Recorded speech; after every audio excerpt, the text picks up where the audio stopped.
안녕하세요. 공유하고 싶은 약사 정지입니다. 오늘은 최근 당근마켓 등 온라인 중고시장을 뜨겁게 달구고 있는 이버맥틴에 대해서 알아보도록 하겠습니다. 48시간 내에 코로나19 바이러스를 사멸시킨다는 이버맥틴. 과연 진짜일지 팩트체크를 해보겠습니다.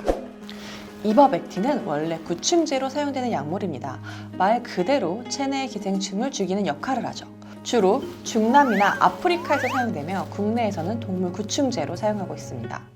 그런데 코로나19 치료에 효과가 있다는 외신들의 보도가 나온 뒤부터 코로나 치료제로 불리우며 각종 SNS에 이버맥틴을 구하는 글들이 지속적으로 올라오고 있습니다. 정작 구충제가 필요한 분들은 구하지 못하고 있는 상황입니다.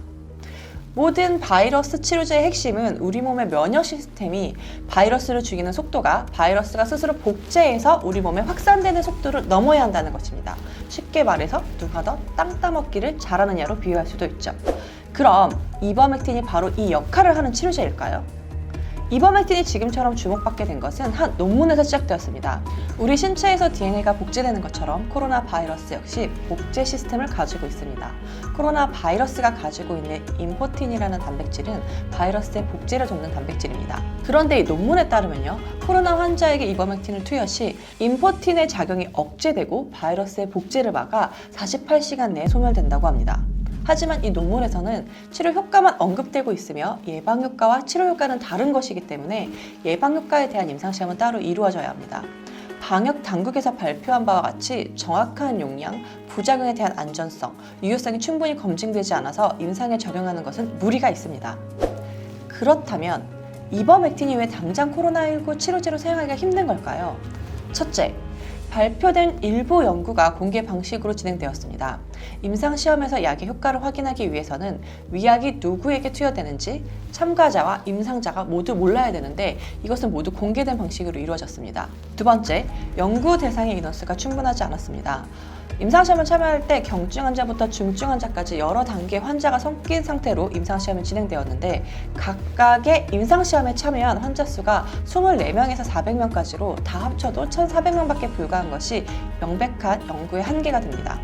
세 번째, 투여 용량 통제가 제대로 이루어지지 않았습니다. 이버맥틴의 정확한 효능 확인을 위해서는 환자마다 투여 용량이 일정해야 되는데 사용 용량이 일정하지 않았습니다. 마지막으로 이버맥틴과 다른 약이 병행 투여되었습니다. 이런 경우에는 다른 약에 의한 효과가 있을 수도 있기 때문에 이버맥틴만의 효과가 있다고 보기 어렵습니다.